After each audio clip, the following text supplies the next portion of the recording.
Nestled in beside the serene Lake Oberon in the central tablelands of New South Wales, you'll find a hidden gem, the Oberon Golf Club.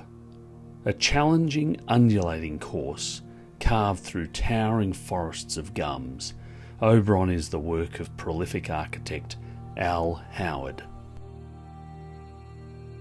Originally opened in 1958 as 9 holes with sand greens, it was expanded to 12 holes and then finally 18 holes in 1972. Oberon is famous for its small sloping greens, spectacular views of the alpine Lake Oberon and its tight fairways. Another feature at Oberon is that there are no bunkers.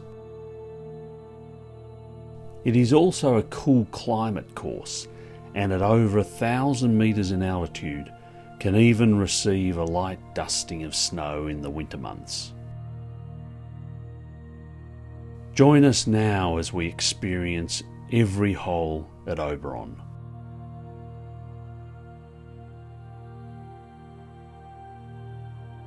The opening hole is a mid to short iron par 3 and gives the player the first taste of threading the needle through the encroaching trees, slightly uphill to a green that slopes steeply from back to front. You need to be very careful not to go long, as a road and out of bounds are just a few steps beyond and to the left of the green. The ball must be left below the hole to have any chance of par. The first view of Lake Oberon greets the player arriving on the tee of the second hole. Then follows a spectacular drop down over a small apple tree in the centre of the fairway.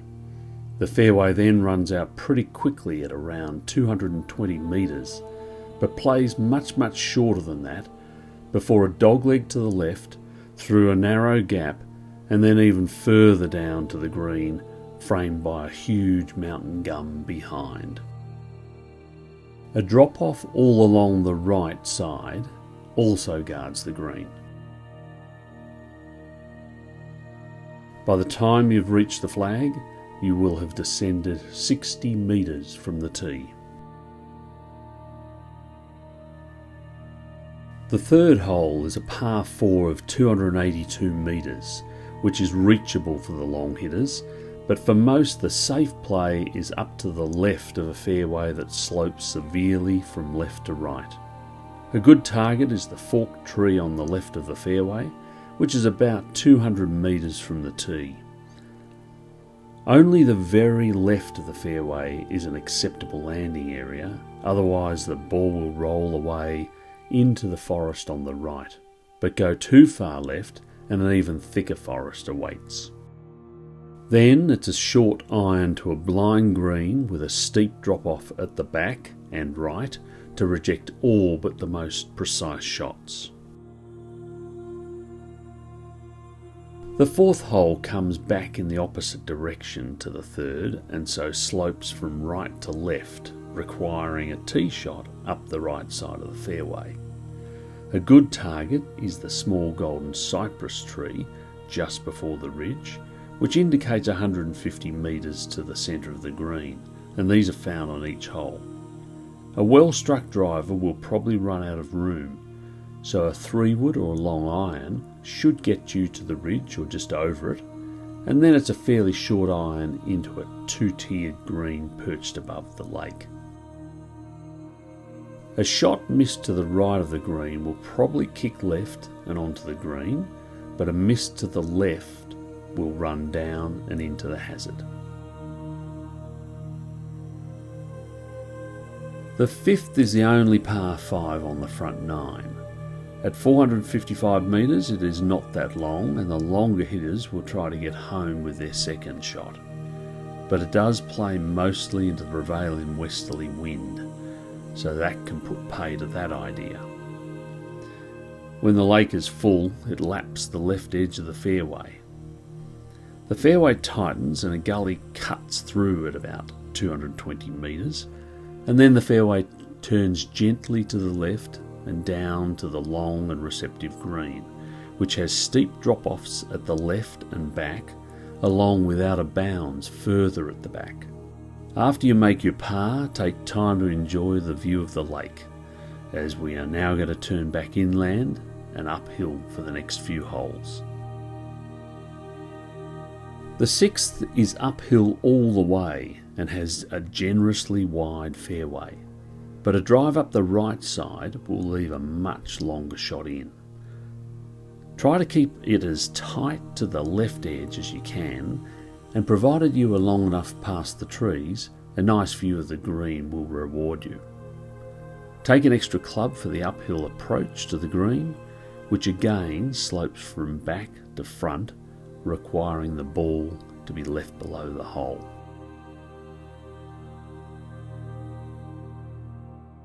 The seventh is a par 3 that plays across a gully to a green that is at about the same level as the tee.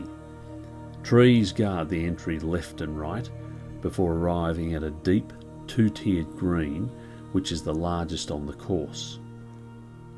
A ball to the left of the green may come back onto the putting surface, but anything right of the green is punished severely by a steep drop-off. If the pin is at the back, take an extra club to avoid a lengthy putt over and down the ridge.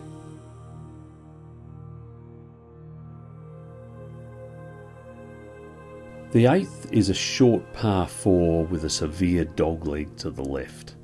The right side of the fairway slopes to the left all the way around until you reach the green. A fairway wood or long iron should leave a pitch into a kidney-shaped green.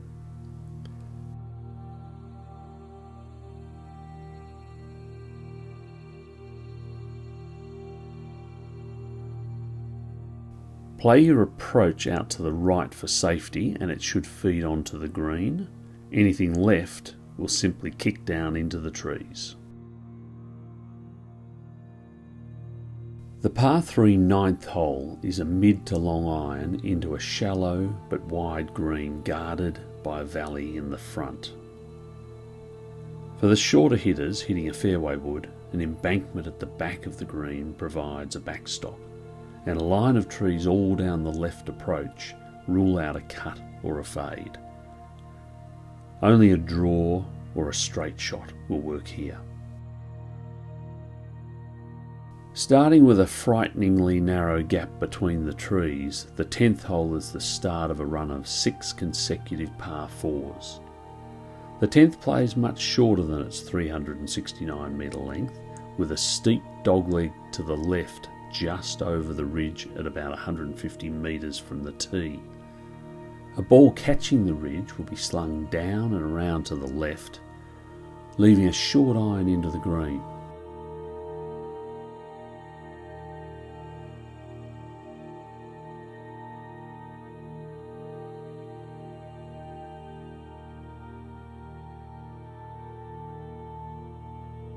Two flowering cherry trees short of the green don't really come into play, but interfere with your sight line to the flag. The 11th is a favourite for all those who play it. A par 4 of nearly 400 metres, it plays a lot shorter than that. Your tee shot should look like it's rocketing high and into the lake, but you'll need to be straight as out of bounds waits just beyond the pines on the right, and a thick forest of trees runs all the way down the left. Although the second shot should be a fairly short iron, playing from the downslope makes the approach difficult, and the ball wants to go right, where a slope off the green can punish. Aiming a little left is the better play, where a slope should guide the ball back onto the green towards the flag. The 12th is another tight dogleg hole, this time up and to the left. It demands a precise shot to a tiny landing area that runs out at about 200 metres. Anything shorter won't give you a view to the green, and anything longer will run through the fairway. A steep uphill climb to a tiny devilish green awaits. It is the smallest on the course, and the pin is usually positioned by a sadist who's having a bad day. Leaving the ball below the hole is an absolute must, and a 4-putt or worse is definitely possible on this green.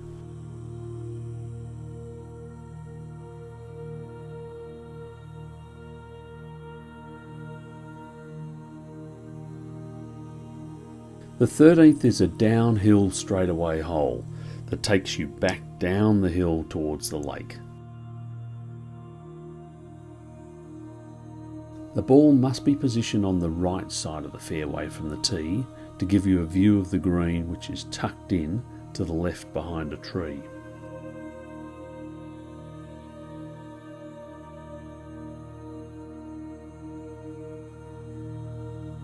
The green is a fairly flat respite after the 12th, but there is a slope to the right of the green which can steer the ball towards the pines.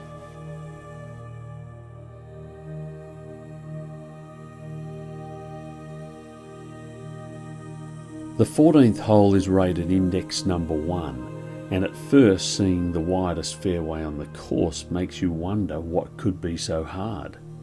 But your tee shot will most likely hit the hill and come to a quick stop. From here you realise that only half the fairway has any view of the green, so the tee shot must be positioned on the right, but not too far right, as a slope towards the trees is fairly brutal.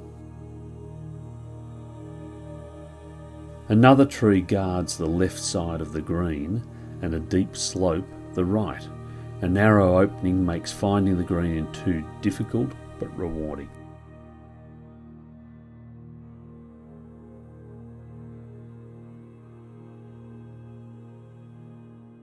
The conical pine straight ahead is your aiming point on the short par 4 15th. It's about 225 metres to the tree, so you need to be short of that, and then the hole winds around to the left and down to a small green.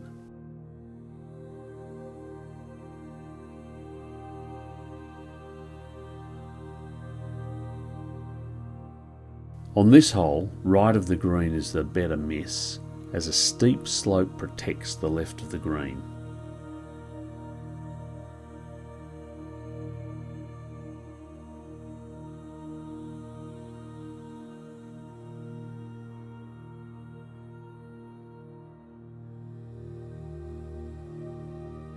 There are only 2 par 5 holes at Oberon, and the 16th is the second.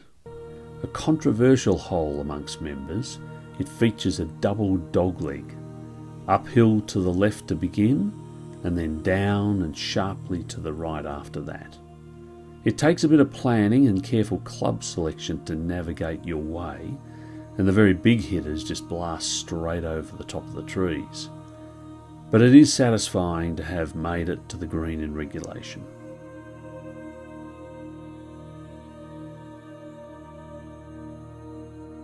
Once at the green though, Oberon's tiny sloping putting surfaces are there to spoil your day. Again, as with so many greens at Oberon, leaving the ball below the hole is crucial to retaining your sanity.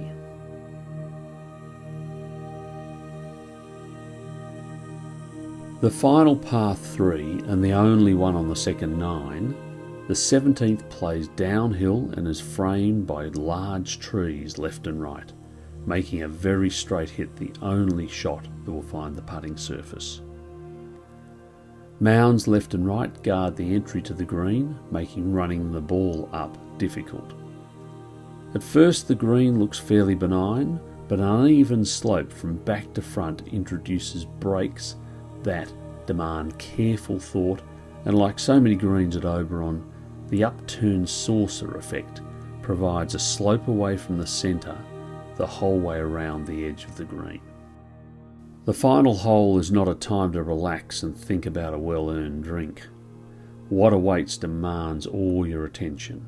The hole travels steeply uphill and around to the right with a severe left to right slope ready to take anything but the most precisely struck tee shot off the fairway and into the trees. If by some miracle your ball does stop on the tiny part of the fairway that offers a view of the green, You now have to navigate through the tightest of gaps in the trees. If you can manage all that, then the green does give you a break and encourages you to be aggressive. The journey is over. You've climbed up and down the hills of Oberon several times, and now you can savour your great shots and a fine score.